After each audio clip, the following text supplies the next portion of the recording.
I know that the truck was guaranteed money, you know what I'm saying? So sang a bunch of, I think it was the Colgate Country Challenge that 102.7 put on back then. My son was already born then, and I kind of had to make a life decision, you know what I'm saying, either provide for my family or hope on a music career to take off. But, man, all over the place, just trying to find my place in this big world. Yeah. You're as smooth as Tennessee whiskey. Your heart is sweet.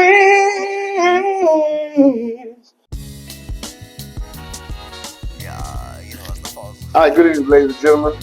And this is Real Talk Podcast. I'm your host, Lonnie Bennett Jr., and we have a special guest with us this evening, East Milton's own.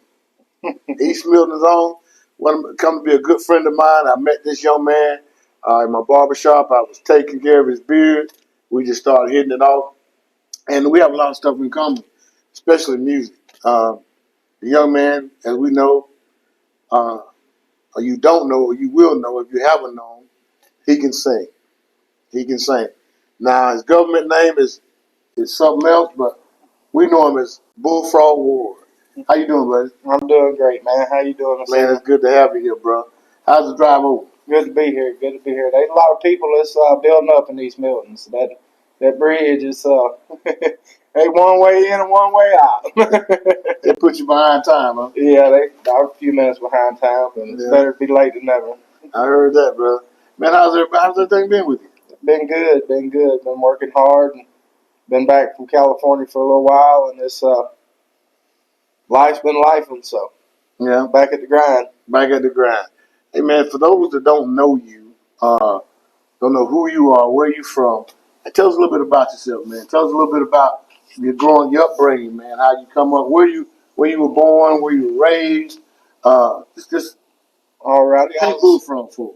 I was born and raised in a little place called McDavid, Florida. That's going to be just a little southeast of Atmore, Alabama. If y'all ever been up to the bingo hall or up there where they do all the powwows and all that stuff, I was born and raised in McDavid and lived there most of my life. I ain't never really moved far from there, and transitioned to East Milton when I found out my daddy was dying of kidney cancer, or kidney failure, I reckon you could say, and he was on dialysis. So I moved down here to help take care of my father and all that stuff, and it just kind of felt like home down here in Blackwater. So when Daddy passed on, I just stuck around, you know what I mean, and started getting back into singing a little bit and easing away from the trucking as much. But I'm a Florida native. I've been here all my life. 43 years. I've been either in Escambia County or Santa Rosa. Yeah. I heard you talk about your dad, man. What did your dad do? What kind of work did he do? He used to hang acoustic ceilings, and he did a lot of construction work and all that stuff. So he went back and put himself through night school and everything while he was building Century Correctional Institution, and put himself through school to become a prison guard while he was actually building a prison so he could come home and be with his family. Okay, so he was in construction. Yeah, he traveled around and did construction all over Louisiana, North Alabama, and all that stuff. And when he found a job at home doing construction, it was building a correctional institution up in Century. So while he was there, he seen another job opportunity to be home with his family. So that's when he became a correctional officer? Right. How long did he? How long did he? I want to say he quit. He quit one day before 25 years. Because he said he wasn't going to give the state a life sentence. Yeah, I know a little bit about corrections myself, man. That been my background, man. But all right, you grew up. Your dad got sick. You lost your father. Right. Around what age were you lost your dad?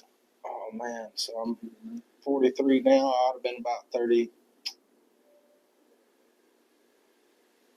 I'd have been about 38. About 38. Yeah. All right. That being said, man, I know that was a traumatic time of your life. What inspired you to get into singing? Really pursue singing? I've always really wanted to do it, and when I was younger, I had a child at probably about 20, 21, and I had an opportunity to drive a truck. You know what I'm saying? And I know that would provide for my family, but I was still chasing the music career back then too as a kid, somewhat. You know what I mean? But I know that the truck was guaranteed money. You know what I'm saying? So sang a bunch of. I think it was the Colgate Country Challenge that 102.7 put on back then at the Shamoka Opry House, and my son was already born then, and I kind of had to make a life decision. You know what I'm saying? Either provide for my family or hope on a music career to take off. But I've never. I reckon I stepped away for about 20 years before I really started putting time and effort back into singing. You know, I've sang all my life growing up in church. Mama was a part of a Christian quartet with my uncle and aunt, and man, they traveled around singing at all the Baptist churches around the South, and so it's just I've always been around it. Did you travel with your parents? I went with Mama a lot of places. Yeah, I went with Mama a lot of places. Sat in and sang with them quite a bit. As I got older, you know what I mean, started singing with them a little bit. Sang with different gospel groups and stuff. I reckon they called it the Levite team out of Walnut Hill. There was, I think it was three women and three guys, and we did the praise and worship at New Life Fellowship up Walnut Hill. Did that quite a number of years, but I was 15, 16 years old when I was doing that. I was the youngest person on the team, and we had to put in a lot of practice for that. Yeah. So you have a gospel background. Yes, sir. A gospel background. That's good. Yeah. So you're singing at 15. You're traveling with your mom, and man, you're doing a devotion. When did the truck come along? The truck come along when it was when I know that I had a kid and I had a wife, and I had to get out there and get on the grind. You know what I mean? Yeah. So you got to do what a man's got to do. Hey, you got to do what a man's got to do, brother. So where did you start driving? Who did you start driving for? Back then, I started driving for Coastal Betting. It was a betting company out of Pensacola, Florida. My father-in-law got me the job at the time, and he said, "Man, I was actually building bass boats in the industrial park over here in the Ellison Field for Blazer bass boats, and he said, man, I can get you more money in the air conditioner." And I mean, building bass boats, if you've ever dealt with fiberglass, man, it'll eat you alive. So I took him up on the offer and started moving beds around the southeast, and went from a straight truck to a 18-wheeler, and that's where I've been stuck ever since. Now, when you left your job to go to the 18-wheeler, was there a challenge there? Like, man, do I really want to do it? I know I got to work because I got a family. Right. I know I have to work. There's no doubt about that. You know, I have a job here. Can I do this? Was it over road or was it local? It was. I was actually working for the same company until we had a falling out. So they had single screw trucks, so they wasn't tandem axles in the back. They just had one axle in the back. It was a shorter version of an 18-wheeler, which really helped me gain my confidence in driving it. But as a kid, I drove a lot of farm equipment, so it was natural. You know what I mean? So it come to me pretty quick. I used to haul grain when I was a kid around, you know what I'm saying, before I ever even had a driver's license, was driving bean trucks to the grain elevator, you know what I mean? Yeah. So I knew how to drive a stick. That wasn't a problem. And it just progressed, and I seen that there was a future in it, so I just kept chasing it from furniture to flatbeds, dry vans to tankers, and that's where I've been stuck for many a year, was pulling bulk liquid tankers. Right. I know as a father, as a husband, as a provider, man, there were times in my career where I reached that point where I was like, man, I just don't know. Yeah. You know, man, what am I going to do? Where am I going to get it from? You ever come across that? Oh, yeah. So what'd you do? How'd you handle it? I just, I've hauled rocks and gravel in dumps, and I'd run into the same wall you would. It would either top out, the pay would top out. You wasn't going to make but a certain amount, but the bills were still coming. So I would just try to advance my career by hauling something more dangerous that would pay more, or, you know what I'm saying? I reckon that's how I advanced, was from the bottom to the top. You know what I'm saying? You hauling stuff that you don't need endorsements for to, I hold endorsements now. I can haul explosives, or, anything you can put behind a truck. So yeah. Oversized loads, it don't matter, kerosene, mineral spirits, jet fuel, I've hauled it all. Right. You're a young man coming up in Florida, pretty much. How was your high school days? How was Bullfrog? How was Bullfrog Man, high all school? over the Tell us place. tell us some stuff that they really need to know about Bullfrog in high school. All Growing up over as the a young man. place. Man, all over the place, just trying to find my place in this big world. Yeah. And don't know that I really started finding my place in this big world till, you know what I'm saying? To Right. look back, you know what I mean? Don't make sporadic decisions as a kid. I mean, give it a little time to unfold. Experience life, you know what I'm saying, before you commit to life, I reckon you could say. Right. I mean, looking back now, I wished I would have had a few more years on me before I had my first child. Um, but I loved him to death. You know what I'm saying? I wouldn't change anything about it. I love every one of my children, but it just, that's kind of a rough topic, but the good Lord will work it out. Oh yeah. Oh yeah. Sure will. All right. So you're a truck driver. How long you been driving a truck officially as a CDL driver? As a CDL holder, I'd say 21 years. Altogether driving, probably about 23, 24 years because I was hauling acetylene and oxygen tanks on trailers to different welding job sites and all that when I was 18, 19 years old. Gooseneck trailers, dualies, just then I got into delivering furniture after I was doing the welding thing. I started building bass boats, and I mean, it just all progressed. And I've always really been interested with 18 wheelers. And I mean, because if you look at it the way that I looked at it when I started, you're touching everybody else's life by what you're doing. I mean, if you go into a plant facility, maybe not so much with the beds. I mean, you are touching everybody's life by giving them a place to lay down. But with that being said, when I started having to stay away from the house, you know what I mean? I had to look at things a little different because it really messes with a man's mind being gone from his family. But I had to look at it as, look, my load is providing for many families. In return, they're providing for mine because I'm delivering this load. So I reckon that's kind of the way and the drive that kept me going was I'm touching several families with this one load.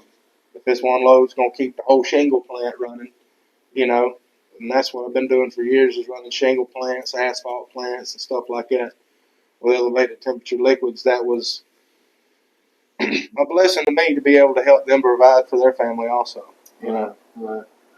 So now we know you're experienced in truck driving. You got 21 years under your belt. Uh, I think truck drivers are awesome, man, because America moves with trucks. Without trucks, none of this stuff, a lot of stuff wouldn't take place. right? You guys are very important. We thank you for that. Now, my audience know about Bullfrog the truck driver, Right. but we want to talk about, we want to hone in on Bullfrog the singer, the performer. You know, uh, the name Bullfrog. Right. The name Bullfrog. Where did Bullfrog come from? Well, when you drive a truck, you got to have a CB handle. So I took my CB handle and turned it into my stage name. So, I mean, I reckon I kind of bring a trucking aspect all the way around, even when I'm performing, because everybody knows me as Bullfrog on the CB, and I just swapped it over to the stage. Yeah. Hey, take me back to that first performance where you wasn't in the quartet. It was just Bullfrog. It was Bullfrog's show. You know, and you got to stand up there in front of all these people, and you got to sing. Take me back to your first performance. My first biggest performance. Yes. Oh man, I've sang in front of a number of people now.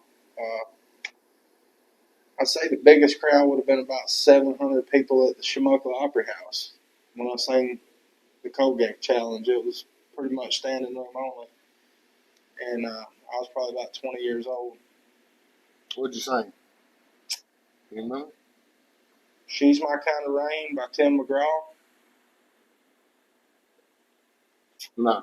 and there was one other song. Nah. Desperado by Clint Black. By Clint Black. Yeah. Look at Bullfrog. I don't want to put you on the spot, but Go ahead. can you give us a little bit? Just I've heard you sing before. I've been following. I've been following. Me and my wife have been following. Thank y'all so And much. my wife she loved to hear you sing The White Horse. I love to hear you sing The White Horse. You remind me so much of Chris Stapleton, and I like Chris Stapleton. You know what I'm saying? You're about to knock him out the box, Bulldog. You understand? You know what I'm saying? No. You give us a little bit of that.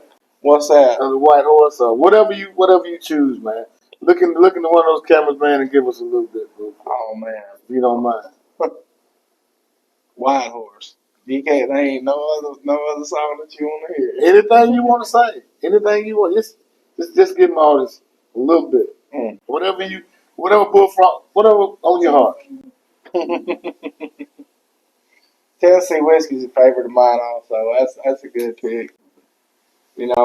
George Jones all the way back to David Allen Coe. I mean, that song's been covered by a lot of different artists. You know what I mean? Yeah. But you're as smooth as Tennessee Whiskey. You're as sweet as strawberry wine. You're as warm as a glass of brandy. Honey, I stay stoned on your love all the time. That's what I'm talking about. Bullfrog Ward. Hey, man. If you want a cowboy on a white horse, riding off into the sunset, if that's the kind of love you want to wait for, hold on tight, girl, I ain't there yet. No, I ain't there yet. No, I ain't there yet. I give you a little bit of both of them. Bullfrog Ward. Hey, man, we've heard you sing at the gym. Right? Put on a show, man. I really enjoyed it. And a lot of people don't know that you auditioned and made The Voice. Right. And I'm very proud about one of the videos. Yes, sir.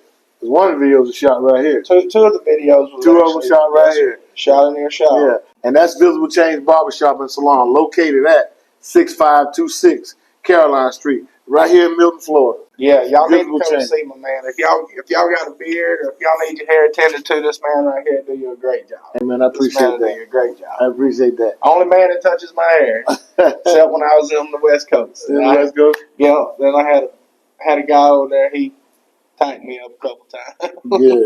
Good. So you're sitting the tape and you get the call. Yep. What was that like, getting the call? It was very overwhelming. Very overwhelming because I was on the phone with a pretty big team. You know what I'm saying? And hoping I was gonna make the phone call because I was on the road and I had a tire mess up. So I was in the tire shop and I'm like, "Oh, y'all got a conference room?" You know what I'm saying? And oh yeah, man, what do you need a conference room for? So who called you first? Take me back to that first call. What was you doing? What was it like? You get a call saying you're gonna be on The Voice. I really don't know. You know what I mean? I just know that I was contacted by these people and I ended up with these people. Before you know it, you're in California. Man, it was quite a long process. First time LA? Oh man, that's my first time on that side of the United States of America. Yeah. I've drove a long ways, but I've pretty much stayed from Colorado back this way. I've been out a long ways out west, but first time on the West Coast. How was it? Culture shock. Oh man, it was from my norm, from what I'm used to just be dropped in the middle of a city. It was very strange, to say the least. It was very strange, but it was a very humbling experience. I mean, everywhere I went while I was in California, I had to walk, so it was really good exercise. You know what I mean? a lot of the people I was on The Voice with, we was shooting, playing basketball. You know what I'm saying? Every other day. That was about a mile and a half. The park was about a mile and a half from where we stayed, and it was just, I don't know, man. It was just awesome to have so many like-minded people together, sitting in rooms, jamming. I mean, it was. I should have summed it up more and interjected myself into a lot of more of the jam sessions and stuff like that. But being as I've drove a truck for so long, I'm kind of a loner. I kind of stay to myself, stay out of crowds for the most part. So it's it was a very humbling experience to walk out in front of 900 people and on national television. Right. You know, So very humbling experience. No Fish Creek. No Fishing Creek. No They no tree stand. No. They told me I couldn't swim in the creek. I'd probably catch hepatitis out there. I was like, man, I was afraid to get in the pool. You ever seen the L.A. River? No. So I got to see where they shot. I got to see where they shot the movie Terminator. Remember Terminator when Sylvester Stallone jumps off the bridge and all that stuff, and they running down through chasing the little kid on the dirt bike. What was his name? That's been a minute. That's been a minute. It was the first. It was the first The time. very first one. Yeah, but I got to see the actual. You know what I'm saying? Ditch that they had them in, and it fills up when it rains over there. Yeah. Man, I was over there for 2 months and didn't see the first drop of rain. That was very strange. The weather was phenomenal, man. January, just cool nights. The days wasn't really hot. It was dry heat. I mean, it was just totally opposite from the East Coast. Mm. I found out that I sing and sound totally different on the West Coast after being there for a month. So when you got there, did they try to change Bullfrog in any way? Like, did they want you to dress a certain type of way? And, they want you, No, none of that. So what's next for Bullfrog? Man, what's next for Bullfrog? Oh man, I'm just gonna keep on trying to nail it. I got a couple of singles that I'm trying to work on and finish up and get out. I've got a couple that's already recorded, but just waiting on a few things to get ironed out before, you know what I'm saying, that I try to release them. I'm gonna try to get some original music out. Next gonna be Oops Alley, October the 6th from 8 to midnight. I'm gonna be down in Pace, Florida, singing to my hometown. Well, pretty close to my hometown. You got Milton and then it's Pace, you know what I mean? But there's nothing in East Milton to sing at. I sing out there in the swamp sometimes, but there ain't nobody to sing to over there. Yeah. So you got October the 6th. Yeah. No, December the 6th. You said October. I meant December. I apologize. No, we got it. It's December. December. Next month. December the 6th. The Bullfrog Ward will be at Oops Alley, Pace, Florida. Don't miss it. Hey, Bullfrog, one more thing. Hey, listen. So, when I was watching the show, I kind of got, it was like, well, you know what? That's my buddy. I know him. Let's go Bullfrog. Let's go Bullfrog. But you drew the last person, and I know it was stacked against you, man. You did a great job. You did an excellent job, and I do believe in my heart, bro. I do believe had Snoop had more spots, right, or Reba, right, somebody, you know what I'm saying, we've still been still been rolling. But we know that's not the last of Bullfrog. No, that's only the beginning. Only the beginning.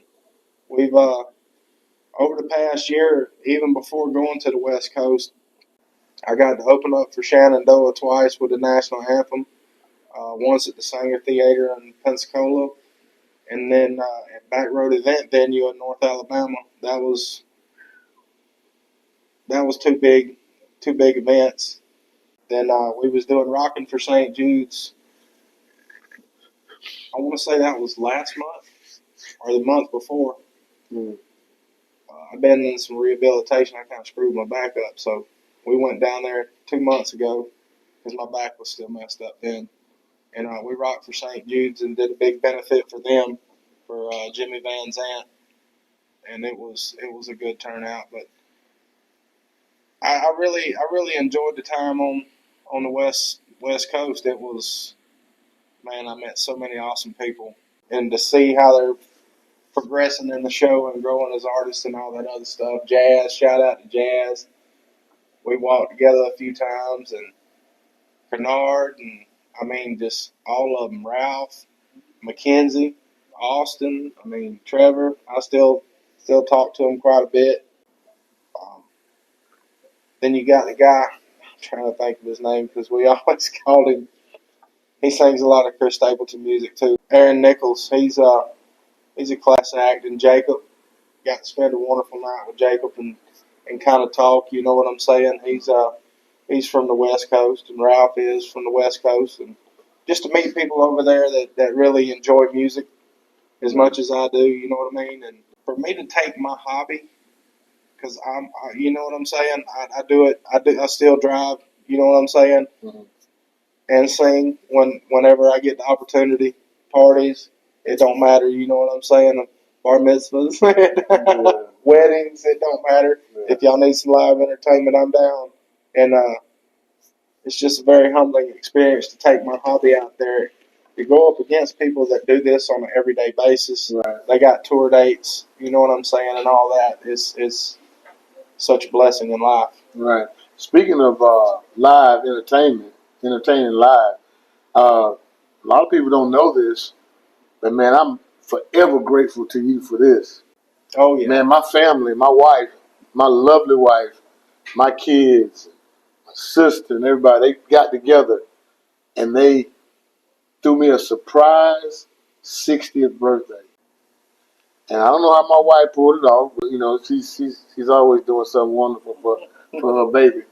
And you came and you sung, bro. Yes, sir. You sung at my birthday, my 60th birthday surprise party. And man, you did a great job, and I will be forever grateful for that. Well, you told me I was gonna sing at your 60th, and then you told me, oh man, we're gonna be in Gainesville. Man, we're gonna be in Gainesville. I didn't. Man, well, yeah, I didn't. Hey, I didn't. I said, well, I wanted you to be there. I said, man, we're gonna have a good time. We'll get together and let you sing at my 60th, and you end up singing at my 60th anyway. Yes, sir. We I appreciate that, man. Had an awesome time down there. I appreciate it. Down there near the swamp, Gainesville, Florida. Got to swim in the pool the next morning, eat some flapjacks. Man, it was a good time. It was a good time. Bullfrog, before we go, you know, we've talked about your truck driving, we talked about your singing, and we talked about your different experiences, man. But I want to know those individuals that really played an important role in your development as far as singing. You know, there's always that person that you looked up to coming up. I mean, that person that you thought was just bigger than life. You know, I just lost probably one of my favorite uncles, man. I'll be honest with you. My Uncle Buddy. You know, he was coming up when Uncle Buddy couldn't do no wrong. Uncle Buddy, I swore Uncle Buddy had an ace on his chest. Right. You know what I mean? I wanted to be like Uncle Buddy. You know, he played ball. He was just charismatic. He was always neat, always dressed. And the Lord took him home. He fought a good fight. He kept his faith. Yep. And he finished his course. You know what I'm saying? So give me someone. You had a lady that came on the voice with you. Right. Is that you? That's my girlfriend. Yeah. And the other lady, that was my mom. Yeah. I grew up listening to my mom sing. My mom sang a lot of ballads. Mm-hmm. My mama could knock your socks off, man. She could show enough sing. She still can sing, man. I've actually invited her on. I don't know, probably the past 2 or 3 times I've had places to play at and sing. I'll get Mama to come up there and sing with me a little bit on some Brooks and Dunn, Neon Moon, stuff like that. You know what I mean? But yeah. My mom, I'd say my Uncle Dallin was a big role model in my life, but I lost him at a young age. He was a cowboy. He trained cutting horses, but he's the one that taught me how to drive a manual transmission at 7 years old. So I got to give a shout out to my Uncle Dallin. And then my Uncle Ricky always lived next to me as I was growing up. So he was a craftsman, and he sang with my mama, and his wife sang. That was the trio. They called them the RCs, which it was Ricky, Charlotte, and Sheila. They called themselves the Real Christian Singers. And I spent a lot of time listening and looking up to them as a child.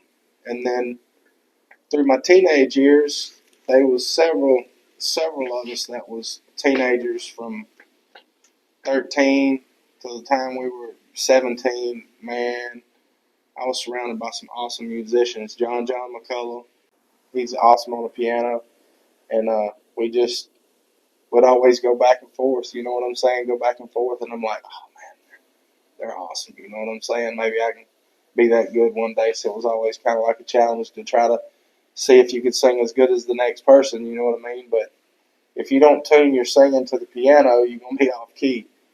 So I sang with more just pianos than anything as a child growing up. So making a transition from that's it's kind of a rough start, you know what I'm saying? Yeah. But I made the transition. We're doing pretty good with it nowadays. But as far as looking up to them, I'd say my Uncle Dallin and my Uncle Ricky, I looked up to them a lot. I looked up to my dad a lot, too. It was just, Dad was gone a lot working construction when they were around. But, man, they all dead and gone now. Yeah. The good Lord. See, they finished their race, and they done took off from here, so I'll get to see them again one day. That's right. I call this rapid fire. I'm going to say an individual, and you just tell me what you think about them and give me your definition or what you feel about them, okay? All right. George Jones. Man, I love a lot of his music, man. Love a lot of his music. The old country music, I would say, is almost obsolete nowadays. I would say it's almost obsolete, but trying to think of the name of the song. You caught me with a good one. Placed a reef upon his door. Went half crazy. What is it? He stopped loving her today. I love it. Isn't his nickname the Possum? The Possum, yep, because they say, yeah, you know what they call him, the Possum? I do not. Oh, man, did he get drunk and wouldn't show up? I'm telling you, that man would get drunk and he wouldn't show up. All right. What if I say George Strait? Amarillo by morning. Up from the San Antonio. That's right. Yeah. Everything that I got is just what I got on. All right. Hey, what about Travis Tritt? Oh, take it easy. Yeah. What did he say? Woman, close that suitcase you've been packing. No, that's sit down here. Let's talk a while. Yeah, that's Travis. That's Travis. That's him. The one I'm thinking about, she got 4 that want to stone and 2 that want on. The one, she's a friend of mine. Take it easy. Take it easy. Hey, what about Chris Stapleton? Chris Stapleton. Fire away. Fire away. Fire away or Broken Halos. No. I know we've all seen our share of Broken Halos. That's right. That's right. Bullfrog, if there was one song that you believe would best describe Bullfrog Ward, what would it be? Desperado. Yep. Desperado. Really. All right, man, we're going to get ready to get out of here. But before we go, if you had any advice to give a young man that's at the crossroads of his life, don't know what he want to do, you want to do one transition from one thing to another, just as you did, right. What advice would you give him? You ain't never going to know without trying. You know, so if you don't try, you won't never know. So, I mean, depending on the situation that you're in, you know, do what makes you happy. Don't change yourself for no one. Be your own individual. And if people try to change you, don't keep them around. Is that right? I got you. Sounds good to me. Send her over here. I would. That's what I would have to say. I mean, just. And if you don't stand for something, you'll fall for anything. You'll fall for all of it, brother. I heard that, man. I tell you what, it's been real, Bullfrog. I heard you say, but your mom, man, maybe we can get Man, we can get her on one time, man. Man, we can Oh get her yeah. be your mom and get her and have her. Come here, baby. Have her. Sing a little bit for her. Yeah. Huh? I could probably work that out. I'd love to do that, man. All right, man. Hey, Work it's that been out. real. Well, yeah, it's been fun too. Yes, It's sir. been fun, man. All right, buddy. Yes, sir. Yes, Thanks. sir. Hey, I'm Lonnie Bennett Jr. I'm your host. This has been Real Talk Podcast. We'll see you next time. Come from East Milton with it. Get up, get your coffee, you know what I'm saying?